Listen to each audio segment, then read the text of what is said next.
Hello, this is Odomne, and you're on the YouTube channel of the internet's most notorious ginger man, Thorin. Oh, hello there. You know, when it comes to energy formulas, there's a stark difference in quality, isn't there? Some of them make you spike, but then just fade out fast, kind of like Ned's appearance in Season 1. Gamer Subs, they give you that energy of a wild stag that really lasts.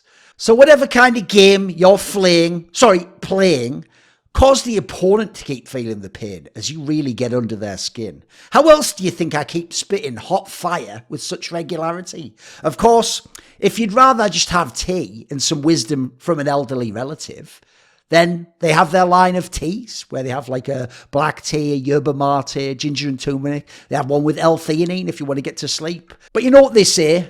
A Lannister always pays their debts, and so I'd like to thank anyone who has ever placed an order, or will place an order, and got 10% off using my code Thorin, Thorin, at gamersubs.gg. Winter is here, but we can all keep going with Gamersubs.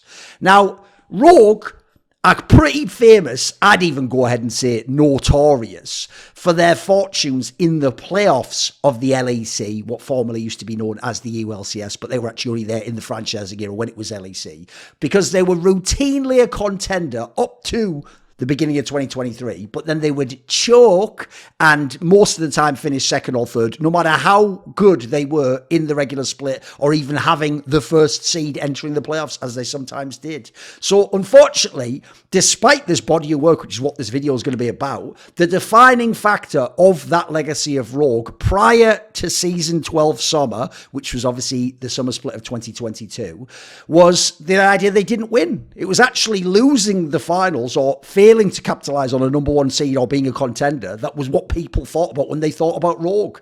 But even then, what really shows you that they'd already entered this level where you only get scrutinised for not winning is that implies you should, or people actually think you could win, and therefore when you don't, that becomes the only thing they talk about. Because actually, if you remember, the split they finally did win, Season 12 summer, they had a bad split because they only won 11 games and finished third in the regular split, but then got it together in the playoffs and won the playoffs. So that actually gives you a sense, by the way, of the kind of rarefied air that this team was flying in the whole time with that core. And actually, despite people trashing them and saying they're chokers and trash and will never win, the expectations people had because of what they were able to do and prove everyone wrong with in the regular splits. And funnily enough, by the way, that performance where they only won 11 games. By the way, in an 18-game split, to win double digits is a sign of an elite team. So the idea that you only won 11, that was a bad split, well, it was. It was their worst split.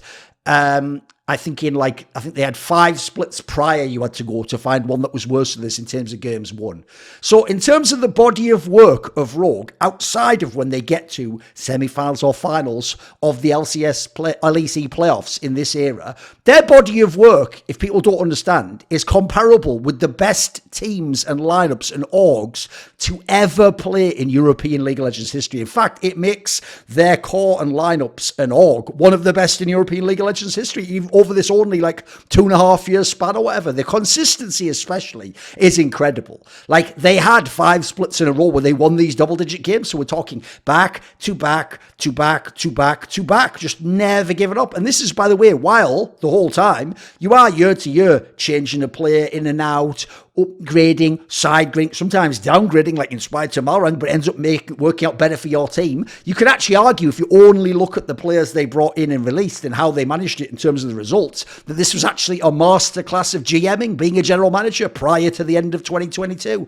Sort of. Maybe I'll address some of that at the end of the video. But I think if you cover this period when they join the LEC and then when they go up to the end of 2022, basically the top 8 at Worlds, I think that period, that's a brilliant example of how you bring in like younger players, keep veterans, use the veteran to build a bridge to the next player, then put players together like Odoamne can weak side, therefore Larson and the AD can be the ones that carry. So then you put in people like Comp and Hans Sama, then you get the right jungler worker Larson. Actually, if you look overall, ignoring some of the other things I heard and some of the moves that could have happened. The end result, deservedly so, has this elite performance in the regular splits. And then let's be real, the speed that this org built up to this competitive level is bonkers. Like, this really isn't credited at all. I know Mad Lions, thanks to what they revolutionised with rookies and winning the 2 splits in a row and taking damn one close, I know they're the one that people think of as they came and joined the G2 and Fnatic sort of like duopoly, as it were. But actually, I don't think people appreciate how insane Rogue's ride was. Remember, this team only joined the LEC when franchising began in 2019. And then the first split, they began with a much, much worse roster, and they were one of the worst teams in the whole league. But by the summer, the second split, they already had become competent, were making playoff runs. And then the following year, they were one of the very best teams in the whole league and began doing some of the stuff we're going to talk about in this video of just being straight up elite throughout the regular season. And in, yes, the less important games, but the everyday meat and potatoes of being a European League of Legends team. So first things first, one thing to quickly talk about before we go and look at the splits themselves is the significance of having an amazing body of work. You might wonder why I always use that term, body of work, in this way. Like, I'll often use it talking about, for example, let's say someone says, Thorin, how can you compare Rookie in terms of being the greatest player ever to Faker? His resume doesn't compare. Well, yeah, you'd be right. If we're just talking about resumes, who's won what trophies and how many times they've been like in the world semis and fight, then yeah, Rookie's not even close. Domestic titles, world's titles, MSI, it's not even a discussion. But the point is, we don't just use team accomplishments to determine who a great player is. We also use the eye test. And then when it comes to the eye test, how they play and how good they are at the game, we don't just look at their performance in a final or in a semi-final or a playoffs. Now, yes, those are the most important, but as I always say, and long-time viewers will understand this, people confuse, I say confuse, it's just young, ignorant people trying to be reductive and therefore make it simple for them to figure out. They take, this is the most important game, and they go, then it's the only important game. And then they do stuff like, unless you win the World's Finals, you're a bomb. Unless you've won loads of Worlds, you're a bomb. If you come second in a domestic final or in a World's Final, you're a bomb. Conveniently not with Faker on notice. And what they ignore is, if you actually just look individually at Rookie and how he was playing, his body of work, I actually think exceeds Faker's overall, his elite level of play. Anyway, this isn't a video about Rookie. The point is, there are other factors to look at as well. Now, which is more important, body of work or accomplishments? That's really a discussion about what you call great, right? That's why I often say Faker's the greatest player in League of Legends history, but Rookie is the best. But anyway, that's for another video one day. Now, although I did sort of do a video about how amazing Rookie was for many, many years, right? So one of the things I would say is this. When we start to look at this run, the key thing is, like, you'll notice I've basically just used, because I wanted to see the Koi results too, and obviously they rebranded from Rogue to Koi, so I don't have 2 pages. I've just done Larsen's page, because spoiler, Larsen joining, and by the way, do you think it's a coincidence? He was also like one of the best mid laners in European history over this time period. Insanely consistent, split to split to split. Amazing at the different shit. He's the reason why, isn't he? He's the piece. When he joins this team is when this team starts to become good. So if people don't know, if you go back to Season 9, when there was luckily in League of Legends, unlike what happened with TI thanks to the online period, the year basically just corresponds to the season. So if it's Season 9, that's 2019. If it's Season 10, that's 2020. If it's Season 11, that's 2021. So it's actually easy enough in League to keep track of it. So if you go back to Season 9, as I mentioned, Rogue wasn't a very good team the first split. And guess what? Larsen wasn't on their team. He was playing in their academy team, which was an Ultra League side, because they had the Polish players, obviously. He was playing, funnily enough, with Finn and Inspired and Vander. So these are all people you know became part of the main team after this and were very, very good. Even though they won the Ultra League, they actually blew EU Masters famously, which was kind of embarrassing at the time and didn't even get out the groups.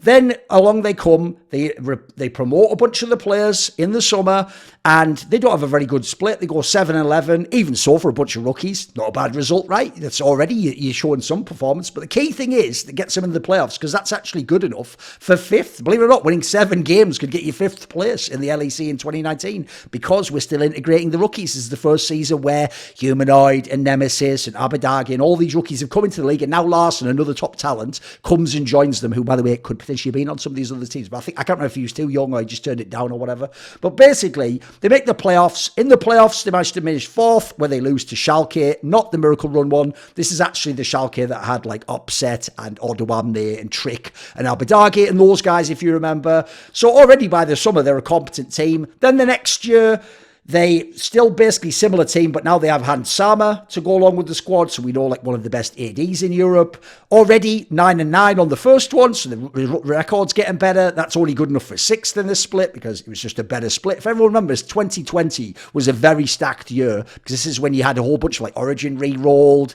and a bunch of the other, obviously Mad Lions came in the league with the top teams. You still had Fnatic and G2. So this is when you really started to get like some very impressive lineups being put together, and the league got really difficult. So they go 9-9.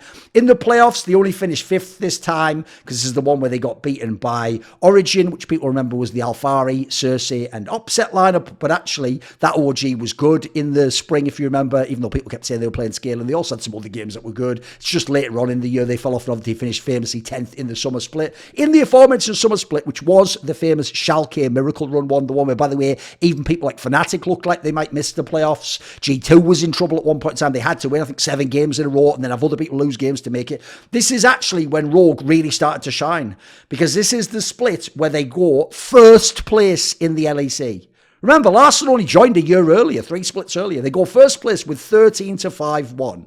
So already impressive stuff. The problem, obviously, is they only managed to turn that into a 3rd place in the playoffs because they lose in 5 games in the lower bracket to G2. And if you remember, in the upper bracket, they lost to Fnatic, and Nemesis did the Lucian mid, which actually Larson himself was like, you made this, I made this, and then took himself the next year. It was actually a very influential champion. So they finished 3rd. Obviously, crucially, that gets you to Worlds. So that's kind of a cool one there. Then you go... They didn't do that well at Worlds. If you remember, this is one where they got a bit humiliated and they kind of underperformed. Only Hans Sama played well. Then you go to the next year, which is when they've upgraded. They've got Odoam there at top. And Trimby replaces Vander. A lot of people question Trimby, including me, but he did over the time prove to be a very good player and a better player than Vander, quite frankly. So you go look in 2021, they finished 2nd in the regular split with 14 games won. By the way, 14 games is an insane amount of games to win. That's extremely impressive. This is like the greatest teams of all time have a win rate like that in the regular split. Then in the playoffs, obviously, they made it to the final. They lost an upper bracket series to Mad, not too difficult one. Lower bracket, they beat G2 in 5 games. They go to the final, they're up 2 games and they get reverse swept and lose 3-2 and come 2nd. And this is where, like, people already said they choked, but I think the thing is before, people didn't think they could win. Now they were sort of supposed to win or this close to winning. So now the perception was they're mega chokers. And it didn't help, by the way, that they obviously had Odoam there, who his whole career, he's never even been in finals. Now he's just got wrecked in one. He's lost in all the semis over his career, hasn't he? Unlike Jankos, he hasn't been able to shed the choker label by going and winning a bunch of titles in a team like G2 because thanks to that fucking guy years back, like Odoam never got a shot at G2, did he? After this, they're again excellent. By the way, for people who don't know, when they come 2nd in this regular split, LEC season 11 spring, actually they won the same number of games as G2, who finished 1st, which was the G2 with Reckless, who was the MVP at the time, and Wonder and Caps and all those guys. It's just that G2 had the tiebreaker of them because famously G2 used to always beat them in the regular season and the playoffs until this split, actually. Then in the summer, they finished 1st, 13-5, great record, finished 3rd there overall. This is the one you might remember where in the upper bracket final, they again lost to Mad Lions unconvincingly. Then in the lower bracket, they got completely wrecked and swept. They just got double swept out of the playoffs. And the only series they'd won was that bullshit one against, I think, Misfits, where they won the 5th game because fucking Inspired went mental on Mega Broken Viego. And that game basically got them to Worlds. So then they got swept out by the Niski. And if you remember, this is where Whippo role swapped and then Adam was top lane for Fnatic. They went to Worlds and they actually almost escaped the group of death. Believe it or not, it was actually losing to Cloud9 in a tiebreaker that stopped them escaping a group with fucking FPX, one of the favourites for Worlds, top LPL team, and Damwon, who everyone was saying at the time might be the greatest team of all time in League of Legends history, so almost did something special there. Then they went back, we're not quite finished with the run here, because that's how excellent this team was. And you'll see in season 12, they were 1st place in the regular split. 3rd time they've been 1st place, this time with 14-4. Again, excellent record. Obviously, this is the one where they made the upper bracket final and played Fnatic, who actually everyone thought was the main rival and the team that was going to win this split because they had the super team with Razork and Wonder and Humanoid and Upset and Hillesang. And what happened was they did the reverse sweep. They themselves reverse swept someone to kind of shed that reputation and beat Fnatic. Then they went into the final from the upper bracket, and when they had to play G2. Now, G2 had looked fairly underwhelming, but obviously then they like really got it together lower bracket against Fnatic, and then they blew Rogue completely out the server in the final. So again, they had another 2nd place. Then in the summer, like I alluded to before, they had a bad split because they only won 11 games out of 18, and it was good enough for third place. In the playoffs, they actually kind of did the opposite. This time around, they got beaten very easily in the upper bracket by G2. In the lower bracket, people actually thought it was Fnatic who was on an inspired run, who was going to then beat them, and it would be Fnatic G2 in the final, like a classic EULCS El Clasico type final. Although, by the way, the original El Clasico was SK versus Fnatic, not G2 versus Fnatic. Well, fair enough, you can update these terms. And then obviously what happened was they actually beat Fnatic with some very unexpected play, and then in the final they did to G2 what G2's done to them. They came with crazy picks. They blew everyone out the server. Larson was the better mid laner. Overall, the bot lane was better from G2. Everything looked awesome, and they won the championship with a sweep and finally won their ring, as it were. And then obviously they went to Worlds. They got out of a group that had DRX eventual champions and Top Esports, one of the champions of the LPL and one of the number one favourites for the tournament. They got out that group, and in the round of 8 they had to play JDG, who was just too good at team fighting and who swept them in the quarters. Now, after that, obviously, this story about great regular seasons just ends, because then you come into Koi, and now they've gotten rid of Odoam there, and they've got the rest of the team still, but you see, they're 7th in the BO1s there, and managed to finish 3rd in the playoffs, and they're 7th in the spring split, and managed to finish 6th, and then go 6th there, and don't even make the playoffs in the group stage, which means they were last place in the groups. No, actually, they were second to last. That was the one where they beat G2, then lost to G2 in the decider match in the lower. And then in the summer, this was the one where obviously they got rid of Trimby and got in Advian, one of the stupidest side grade downgrades of all time, in my opinion. And they came 8th, and then obviously they were just irrelevant again. This time they did finish last place in the groups. So this is all pissed away in the last year. But if we go back, this was a team that was fucking amazing. If we go all the way back, so remember, they started to get cooking here in summer, where it's like, this is like a league that was basically just 4 top teams, and then Vitality was in the mix, but they blew it here. So already you start to look decent there. And then you go, obviously this is the playoffs one where you lost to Schalke, even though you beat Splice, which was actually an upset, by the way. People thought Splice was going to win this one. They were supposed to be the 3rd or 4th best team. Then you go, and that was the year that Splice made top 8 at Worlds, by the way. Then you go to 2020. Again, look, you go 9-9. You're starting to get it together here. As I say, it's the one where Origin was still good. In the playoffs, Origin indeed is the team that beats you, because you go in the lower bracket, you beat Misfits, but then you lose. This wasn't the Misfits with Vethiel, by the way. And then you lose to Origin. At that point in time, Origin was a solid of team with Nuke Duck, etc. Then you come to summer of this one, and finally your first place. And when you're first place, by the way, if you go and look here, you lose 0-2 against G2. Well, you only lost 5 games in the whole split, so you have a losing record against G2, an even record against Mad Lions. If people don't know, they actually sort of were activated almost in the mid game, even if losing, and Rogue famously had the Rogue time, where even if leading in the mid game is where they'd blow it. So actually Mad Lions was actually almost like a hard counter to them. People even perceived Humanoid to be a counter to Larson. That hasn't really played out. If you actually look, they have a very even career. It's kind of like an interesting water against fire type, ice fire type classic dichotomy against each other. And then aside from that, you had an even record with SK, who was like kind of a surprise team at this point. And then Vitality was just a tricky team even back then, even though, yes, they were not that good overall. This was the one, if you remember, where they had the all-Greek bot lane. It's just they had the really messed up lineup where they could never figure out the jungle situation. And then Milicia had these issues like Cozy in the line, all that crap, if you remember. So, okay, you can even see there, though, the problem is the G2 angle, obviously. That's always going to hold you back. Then in the playoffs, there you see, you get wrecked by Fnatic, like I say, with the Lucian mid. And then the lower bracket, you beat Mad Lions, which is a big deal. Mad Lions was one of the best teams of the year at the time. But then you lose in 5 games to G2, your famous kryptonite at this point in time. Then in 2021, is when obviously Odoamne came in. As I say, you're fantastic this split. You go and have a look here. You got an even record with Excel, which is a bit weird because they're one of the bottom feeders, but always a solid team. Remember, they were always very close to playoffs.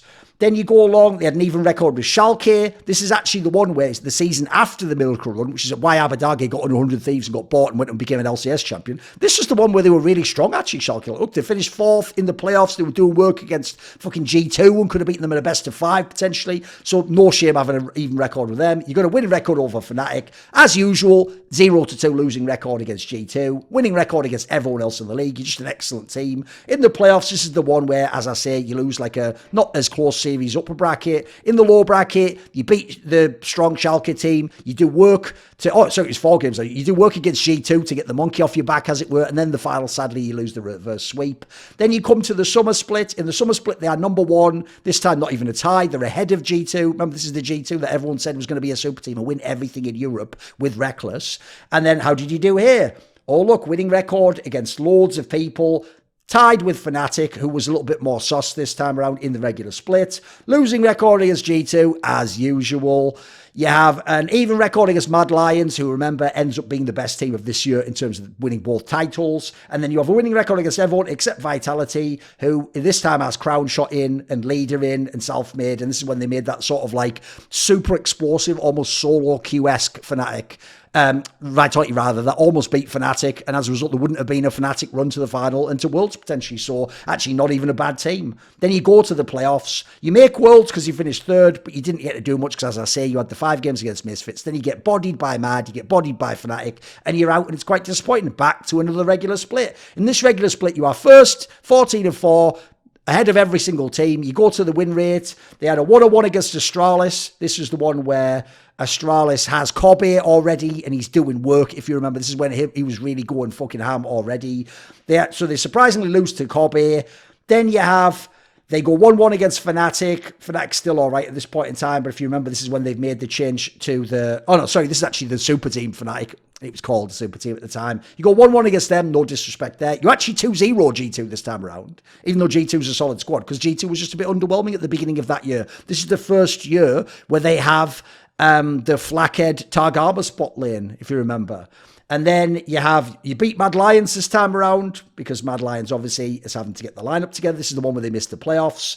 You go 1-1 against Misfits, but actually Misfits, this is when Vethio's like MVP material. You go 1-1 against SK, which was a bit dodgy. This wasn't so good. SK is not really a team you should be losing to. Then you beat everyone else. Okay, all good. In the playoffs, this is the one, obviously, where you do the reverse sweep against Fnatic, and then you get blown out by G2 in the final. Then we come to the summer split. Obviously, this is towards the end of the run. As I say, bad split. Only 11 wins. By the way, Mad Lions had 12 and G2 had 12. So you were 1 game behind the team that won the most games in the regular split. But, to be fair, the reason people said Rogue was off their game this time around was because of this. Look, they're in 7th. They're tied for 3rd. They're up there in 1st, but then they're always meandering around here. And look, the problem is this, right? They start 1-2, then they're 3-2. Okay, then they hit a little heater, 5-2, 7-2, 8-3. Oh, wait, 8-5, 9-6. It's getting like dodgy already, 9-6. It's just at the end, they pull it out and they go 11-7. People like Vitality shit the bed towards the end. People like Excel have fallen down over time. And people like Mad Lions have risen up. And then G2 finally somehow ends the split on top. Then in the playoffs, this is the one where you're not expected to win, but you do exactly that. After getting completely bodied up here and having a close series here against Mad Lions, you somehow manage to beat Fnatic and then do the miracle run in the finals and then go to Worlds, finish top 8, but then we never seen that lineup ever play again. Now, here's what you need to say about this. This is a 5-split run, and we're talking about from season 10 summer through to season 12 summer. So over 5 splits, which is 2.5 years, this team made 3 finals in 5 splits, 1 title out of that, 3 Worlds appearances, and of those Worlds appearances, once managed to make the playoffs of Worlds, a top 8 finish, by the way, in the era when there's 4 seeds from LCK and LPL, so actually harder than many past years when teams like Cloud9 have made the playoffs of Worlds. You also look at this. In the regular season, they finished 1st place 3 out of the 5 splits. They finished top 2 in 4 of the 5 splits. And then the one other time out of 5, they finished 3rd, 1 game behind the teams that finished 1st in the league. So over this time span, no one can fuck with Rogue in the regular split. Other people have splits where they're good, or they get together in the playoffs, or they have great players who can peak. In the regular split, though, the body of work, Rogue is just doing work, guys. Then you've got to consider this. In all 5 splits, they had double-digit games won. Now, if you go and look at the greatest ever Fnatic lineups, oh, yeah, they've done that. You have to go back. Remember, you can go to, let's say, season 8. Obviously, they were amazing. Then season 9, they were still runners-up. So you go, season 8, they're doing, 14-4, 13-5, 11-7, 14-4, 13-5. So, okay, Fnatic's done it in their best ever runs when they're winning championships, all the rest of it. G2's done it. If you go to G2, obviously you think of like the super team era. Look, they're 13-5, 15-3, 15-3, 11-7, 14-4, even when Reckless comes in, so they're doing amazing stuff. Mad Lions, who by the way has won more titles than Rogue, hasn't done this. Mad Lions' best ever run. So look, they go 11-7 when they come in, 12-6, 10-8. Hey, they're all right so far, guys. 12-6. They're getting close, and then they blew it, didn't they? That was the one they didn't make the playoffs, and they finished 8-10. They didn't win double-digit games, and as a result, they didn't get close in terms of the wins, all in all. So here's the key thing to think about. Think about how many games this is, guys. So this is 90 games, because we're talking about 5 splits. And over that time span, this team has won 65 of the 90 games and lost 25. So that's a 72.22% win rate. Almost 70. So a 72% win rate over 5 straight splits in 2.5 years. That is extremely impressive because you're at the top level of European League of Legends. If you look at people like the other teams I mentioned, okay, G2 in their best, this is the super team era. And then 1 year of Reckless and being top of the league as well. Over those 5 splits from season 9 spring to season 11 spring, they went 3 games extra. They won 68 games and lost 22. So they're themselves at 75.56%. But Rogue was only at 72%. And this team's the greatest team of all time if you look at the G2 lineup. In that time span, they won 4 titles. They were in 4 finals. They went to 2 Worlds. They were in a Worlds final. They went to an MSI. They won an MSI title. And twice they were in the World semi-finals. So you can see the difference is they converted their performance into a lot more in terms of playoff wins, accomplishments, trophies, trinkets and placings. Fnatic, similarly, over their run, they actually had an identical span. If you go from season 8 spring to season 10 spring, so we are changing players in and out here, they won 65 games and lost 25 too. In the year, by the way, one of those years was the one where they made the World's final. So that time span, they had 2 titles, 5 finals, 2 Worlds, 1 Worlds final, 2 Worlds top 8s, and an MSI appearance. Mad Lions, who had a worse performance over their best time span, they won 53 games, whereas obviously Rogue won 65 out of their 90. Mad Lions won 53, so they're down at a 58.89% win percentage. That was from season 10 spring to season 12 spring. They managed 2 titles, 2 finals, 2 Worlds appearances, blew one of those, and one of those Worlds appearances they made top 8, and then they also went to MSI and made the playoffs there. There you go. So you can see, you have to be like the greatest teams of all time to even have a chance to compare to what Rogue did. Even if Rogue didn't themselves then actually sort of like make it work and then win enough titles at that time. And sadly, they never ran back the actual championship team. We got to see if it could have repeated in 2023, season 13, did they? Now, I spoke earlier about Gamer Sup's tea. By the way, if you like to use normal Gamer Sups in the morning for your energy or at lunchtime, then Gamer Sups tea has not only delicious teas like yerba mate, black tea, ginger and turmeric. They have one called which has L-theanine in, which is especially designed for sleep without caffeine. So you take that at the end of the day. L-theanine helps promote sleep and restful sleep and feeling tired, etc. And it'll help you go off to sleep. By the way, speaking of spilling the tea, I've mentioned in the past, one of our problems with Rogue is when you poke behind the scenes, some of it is a little bit of happenstance. Look, the coach, Freddie wanted to, did an awesome job coaching the team up. Larson was an incredibly consistent middle laner with an insane flaw as a player, especially in regular splits. People like Hans Sama, Comp have been some of the better players at their position. Odoamne's been one of the elite top players the whole time. Trimby became one of the best players with a great champion pool. Inspired was one of the best junglers in the league, and then Malrang just sort of made it work and supported people. You look at the team, there's reasons why this team was excellent, and the GMing is part of it, but I've just heard some of the fuckery behind the scenes means this lineup could have not happened many times over. Like, they got Odoamne, I've heard they just wanted Alfari, by the way, and they were kind of hoping they were getting Alfari instead. That's aged poorly. Then obviously they did replace Odoamne a few seasons later after they won the championship and fucking went top 8 at Worlds, by the way. They replaced him with Shigenda, who, as you've seen, hasn't been as good, and the team has never looked as good.